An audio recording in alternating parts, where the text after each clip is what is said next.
Halo, assalamualaikum warahmatullahi wabarakatuh. Welcome back to my lecture. Ya, insyaallah today we're going to learn more about feelings. Ya, jadi insyaallah kita untuk hari ini akan belajar seputar perasaan ya. Nah, masuk ke bagian pertama. How do you feel? Apa yang kamu rasakan ya? We use emotion and feeling for something which someone feels strongly about. For example, love, hate, or anger. Ya, jadi katanya kita menggunakan emosi dan perasaan untuk sesuatu yang seseorang itu merasa kuat tentang hal tersebut ya, merasakan perasaan yang kuat akan hal tersebut. Contohnya ada cinta, benci, dan marah ya.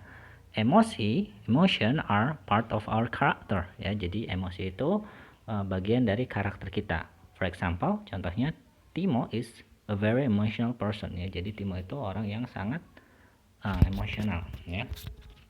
Feeling is often in plural. For example, she doesn't like talking about her feelings ya. Nah, berikutnya feelings itu biasanya disebutkannya dalam bentuk plural ya. Saya sebutkan contoh, dia tidak suka berbicara tentang perasaannya gitu. Next, nah di sini ada contoh contoh-contoh kalimat yang di situ mengungkapkan perasaan seseorang. Contoh yang bagian pertama, I'm very proud of my son's success, but I'm a little bit disappointed that the local paper hasn't shown more interest in the story. Ya, jadi yang pertama itu dibilangin katanya, saya merasa bangga ya terhadap kesuksesan anak saya katanya, tapi sedikit kecewa karena majalah lokal belum menunjukkan ketertarikannya terhadap cerita tersebut. Di sini kalau kalian lihat feelingnya itu ada proud ya atau bangga, dan kedua ada disappointment ya atau disappointed ya atau kecewa di sini. Untuk kalimat pertama di situ ada dua perasaan ya, dua feeling di sini yang disebutkan. Berikutnya the politician seems confused about what to do, so I'm not hopeful that things will improve ya. Jadi di sini disebutkan ada dua juga. Pertama confused sama hopeful ya. Confused itu bingung, hopeful itu berharap ya. Jadi di sini kurang lebih artinya para politisi ya sepertinya bingung tentang apa yang harus dilakukan, sehingga saya tidak berharap bahwa sesuatu akan berubah menjadi lebih baik ya gitu. Berikutnya masuk ke contoh yang keempat. We were curious to see what all the noise was about, but I feel anxious when I saw how angry the men were, and really scared when they started coming toward us ya. Jadi di sini ada tiga juga. Kalau yang di sini ada tiga ya, ada curious, ada anxious, sama ada scared ya. Di sini kalau kalian kita bahas artinya, jadi we were curious, kita itu penasaran untuk mengetahui. Itu sih di sini bisa melihat atau bisa lebih ke pengen tahu lah ya. Jadi we were curious to see what all the noise was about. Jadi kami itu penasaran untuk mengetahui suara apa itu gitu ya. What all the noise was about. Jadi suara apa itu gitu ya. But I feel anxious when I saw how angry the men were. Jadi tapi saya merasa worried ya, cemas atau merasa khawatir ketika saya lihat betapa marahnya orang tersebut ya, and really scared, dan benar-benar takut ketika mereka mulai mendatangi kita gitu ya. Terakhir, I think Harry ended the relationship because his girlfriend was getting jealous, but now he's quite upset ya. Ya, jadi di sini juga ada dua. Pertama ada jealous, ada upset ya. Jealous itu cemburu, upset itu bisa marah, bisa kesal. Ya. Nah, di sini disebutin I think Harry ended the relationship because his girlfriend was getting jealous. Jadi Harry itu mengakhiri hubungannya karena ya pacarnya itu katanya cemburuan orangnya ya, was getting jealous ya. But now he is quite upset ya. Jadi tapi sekarang dia cukup kesal ya, gitu.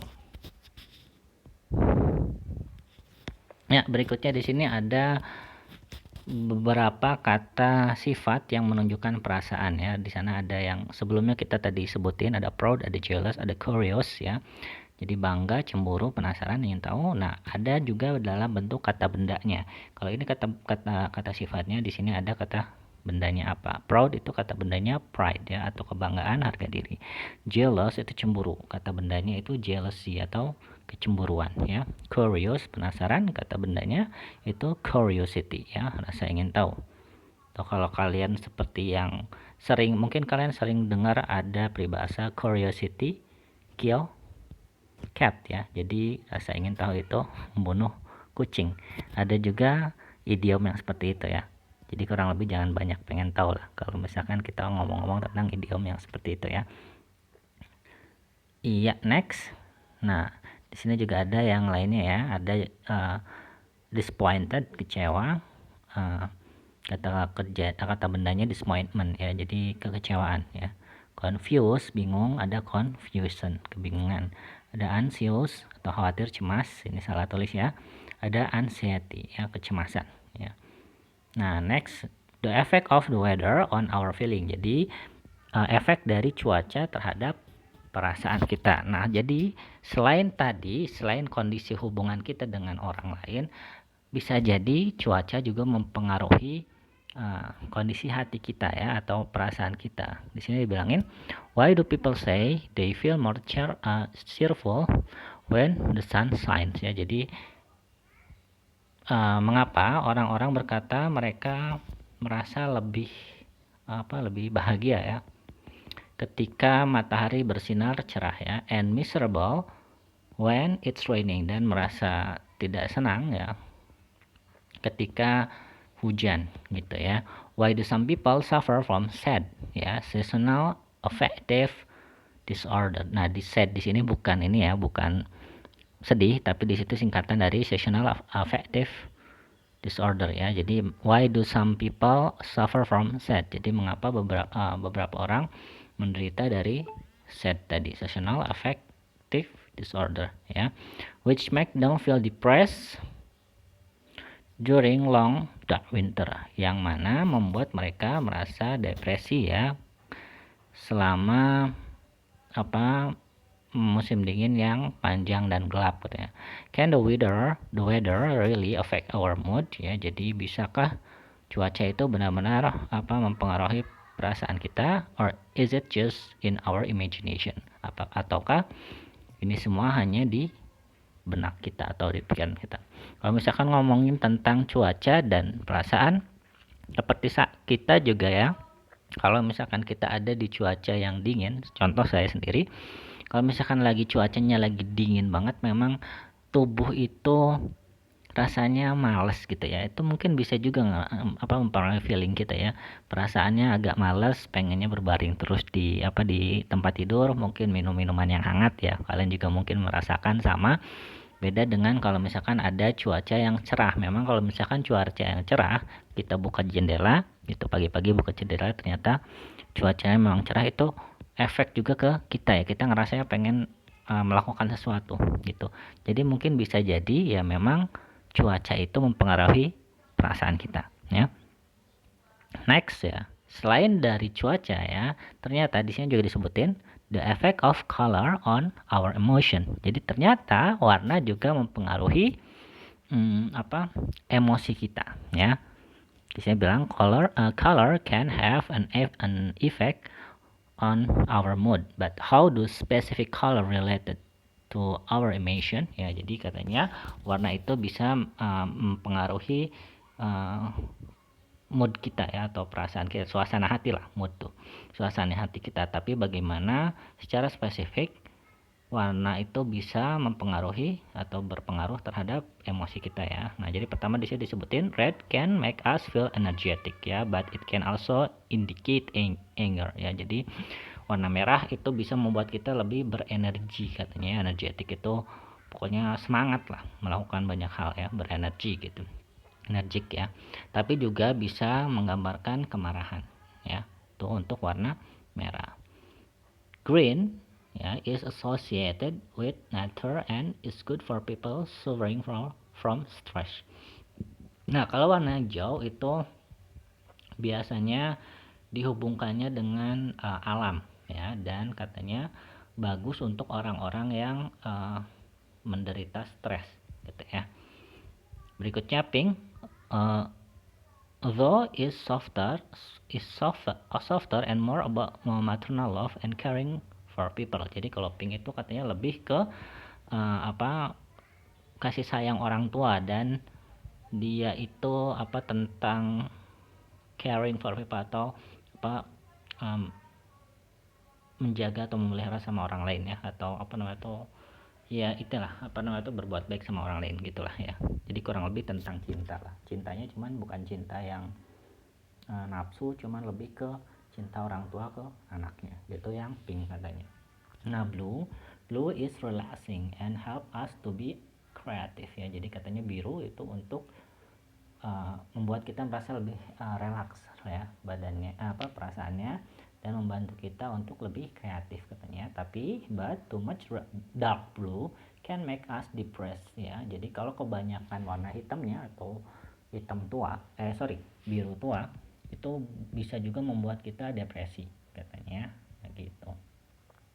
Ya, jadi tadi pembahasan masalah feeling. Semoga dari pembahasan tadi kita bisa lebih lancar lagi mengutarakan perasaan kita dalam bahasa Inggris ya. Tadi udah banyak kata-kata yang kita pelajari ya. Ada jealous, ada anxious, ada curious, ada proud, ada upset, dan yang lain-lain ya. Kita masuk sekarang ke bagian kedua kita, yaitu family and friends ya, keluarga dan teman. Nah, di sini ada cerita relatives itu saudara ya, atau ya saudara lah masuknya bilangnya. Di sini ada cerita, my father died when I was 9 and so my mother was a widow ya. Kita ngomong tentang keluarga dan teman ya. Di sini ada kata pertama yang dicetak tebal ya, yang perlu kalian tahu. A widow itu penyebutan untuk seseorang yang kalau bahasa Indonesia janda lah ya. Jadi di sini bilangin bapaknya yang nyeritain ini itu meninggal ketika si orang ini masih berumur 9 tahun ya. Jadi ibu saya itu janda katanya, with 4 young children, dengan 4 anak yang kecil katanya ya. She remarried 5 years later, so now I have a stepfather ya. Jadi kata yang kedua tentang family and friends itu kalian belajar ini tentang remarried ya. Jadi saya bilangin she remarried 5 years later. Jadi pas dia 9 tahun ya, 5 tahun berikutnya, 5 tahun kemudian itu ibunya nikah lagi katanya. So now I have a stepfather ya. Jadi sekarang saya punya bapak tiri. Stepfather itu bapak tiri ya, sama kayak stepson juga sama ya, anak tiri gitu ya. As he is not my real father, I call him by his first name, which is Dieter ya. Jadi katanya as he is not my real father, karena ya dia itu bukan bapak asli saya katanya, I call him, saya panggil dia dengan nama pertamanya katanya, yang mana namanya itu Dieter ya. I've got an elder brother called Thomas ya. Jadi dia punya kakak ya, namanya Thomas katanya. And 2 younger sister, 2 saudara perempuan, adik perempuan ya, Anya and Claudia, who are twins. Twins di sini kembar ya. We are a close family, maksudnya deket ya. Jadi satu sama lain itu saling deket, enggak kayak orang lain ya. Close family itu sama keluarga ya deket lah gitu hubungannya. My mother is an only child ya. Jadi kalian disebutin ibu saya itu anak satu-satunya, an only child ya. But I've got two uncles on my father's side. Jadi katanya dia punya dua paman dari bapaknya, ya. One is married with 2 children and the other is married with 3 children. Yang pertama katanya itu udah nikah, anaknya 2. Yang berikutnya itu nikah juga dan anaknya 3. So altogether I have 5 cousins, ya. Jadi keseluruhan saya memiliki 5 keponakan. Ya. I get on well with Uncle Rolf, ya. I get on maksudnya itu deket ya, sama ya. Get on well with itu maksudnya deket lah. Jadi di sini dibilangin dia itu deketnya gitu ya. Itu sama si Uncle Rolf ya. And he always tell me I'm his favorite nephew, ya. Jadi dia selalu bilang katanya dia itu favorit nephew ke ini ya, keponakan ya. Of his niece ya, of his nieces. I think he likes Anya best ya. Jadi untuk ini keponakan perempuannya katanya dia yang paling sukanya itu si Anya katanya. Recently my brother Thomas got married. His wife name is Sabine. So I now have sister-in-law as well, ya. Jadi katanya saudaranya itu baru-baru ini nikah katanya ya. Terus juga punya istri namanya Sabine katanya. Jadi katanya sekarang dia punya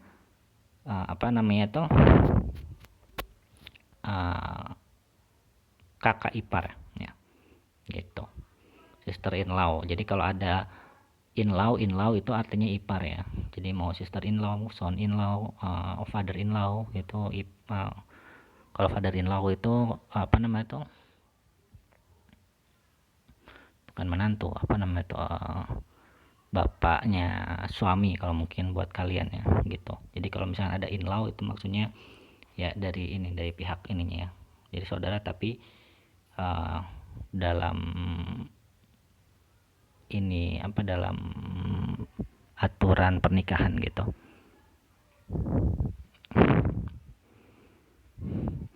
Nah, ya next masuk ke yang berikutnya. Tadi kita bahas tentang relatif atau saudara-saudara. Nah, sekarang masuk ke friends ya atau teman ya.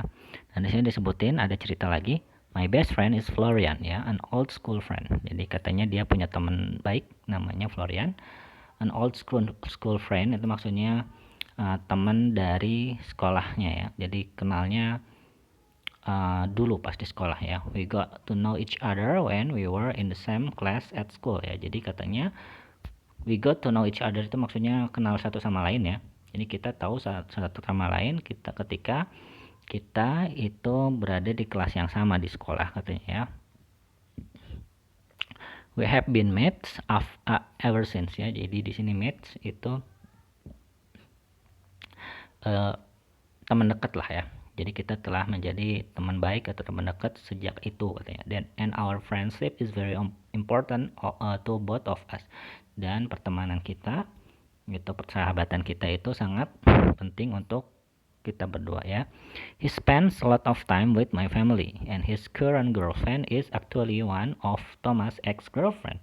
Ya, jadi katanya dia menghabiskan banyak waktu dengan keluarga saya katanya ya. Dan pacarnya yang sekarang katanya sebenarnya itu salah satu dari mantan pacarnya si Thomas. Thomas itu yang tadi kalau disebutin itu kakaknya ya. Iya, tadi itu kakaknya. Jadi katanya pacarnya itu mantan pacar kakaknya katanya. But we all get on really well. Jadi tapi meskipun gitu masih tetap ya baik-baik aja gitu ya. Nggak ada perseteruan dari situ ya. Nah, di sini yang perlu kalian perhatikan itu, di sini disebutkan we use the prefix x for the relationship we had in the past but do not have now. For example, the children stay with my ex-husband at the weekend. I saw an ex-girlfriend of mine yesterday. Nah, jadi kalau ada kata ex ya, biasanya itu menyebutkan hubungan yang mantan lah, bisa dibilang mantan lah. Kalau misalkan ex husband berarti mantan suami, kalau misalkan ex girlfriend itu berarti mantan pacar. Nah, itu penggunaan kata ex ini ya, tapi harus dengan yang harus dengan relationship ya, kata-kata relationship baru bisa ya gitu ya. Mungkin cukup sekian saja. Semoga apa yang kita bahas bisa bermanfaat. Terima kasih atas perhatiannya. Assalamualaikum warahmatullahi wabarakatuh.